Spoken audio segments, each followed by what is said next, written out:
This is problem 12.30 on page 757. An athlete pulls handle A to the left with a constant force of P equal 100 newtons. Knowing that after the handle A has been pulled 30 centimeters, its velocity is 3 meters per second, determine the mass and weight of stack B. So this is a typical piece of exercise equipment that you may or may not have seen or used.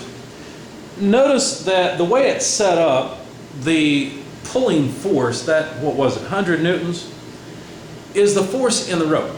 And that's the same tension in the rope regardless of where you look at it. So all we really need to do is take a free body diagram of the stack of weights with the pulleys above and note that there are essentially 4 tension forces pulling up on that body. Okay? So let's make a note. The pulling force, which is the tension, is 100 newtons. The change in position of point A. Point A, I didn't draw it. It's the athlete has a hold of the rope, and point A is on the rope, and so they're pulling that rope a distance of 30 centimeters, or in other words, let's see, 0.3 meters. The velocity of point A, where the athlete is pushing or pulling, ends up being 3 meters per second after this 0.3 meters.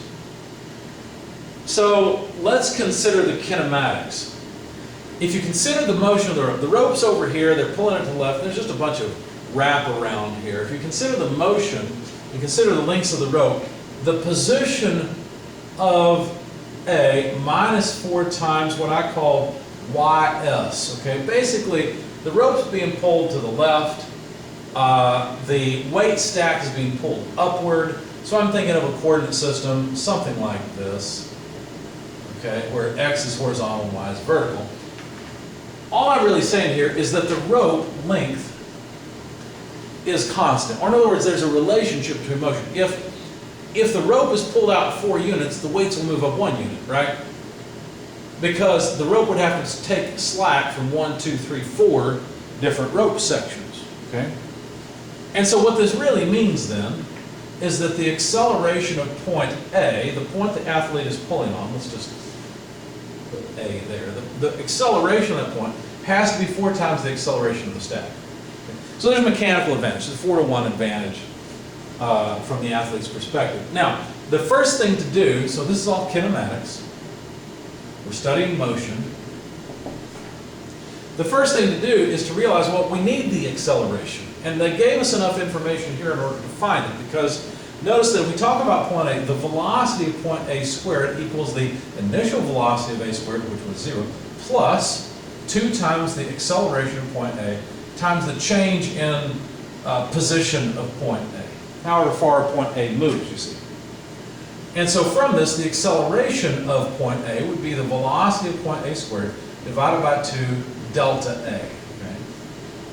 And so that would be what? 3 meters per second quantity squared divided by 2 divided by delta A, which is 0.3 meters. Now if you plug all this into your calculator or do it by hand, it doesn't matter. You'll find that this is 15 meters per second squared. So that's the acceleration of A. Why do we care? Well, because that gives us the acceleration of the stack, right? All we have to do is take a quarter of that, and we'll get the acceleration of the stack.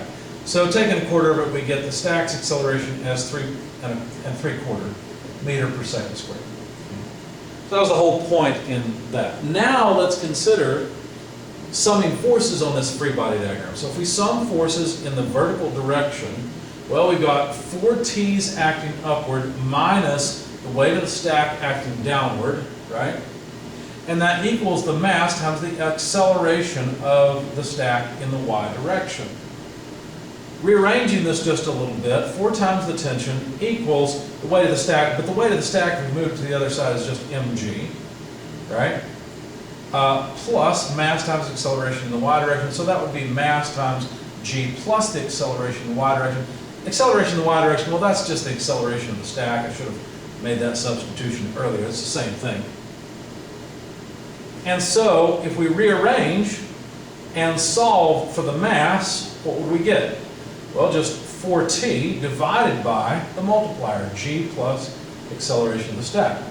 Well, that's 4 times 100 newtons, because remember that's how hard the athlete is pulling on the rope, or cable or whatever it is. G is 9.81 meters per second squared, and we've just determined that the stack accelerates at 3.75 meters per second squared. Notice we've got newtons divided by meters per second squared. A newton is nothing more than a kilogram meter per second squared, so we'll end up with units of kilograms here. Plug it into your calculator, the mass comes out to about 29.5 kilograms for the stack mass. And I just destroyed the G. There we go. So that looks like a 5. So 29.5 kilograms is the mass of the stack. Now, of course, this neglects things like friction in the pulleys or any non-idealities that obviously appear in real exercise equipment.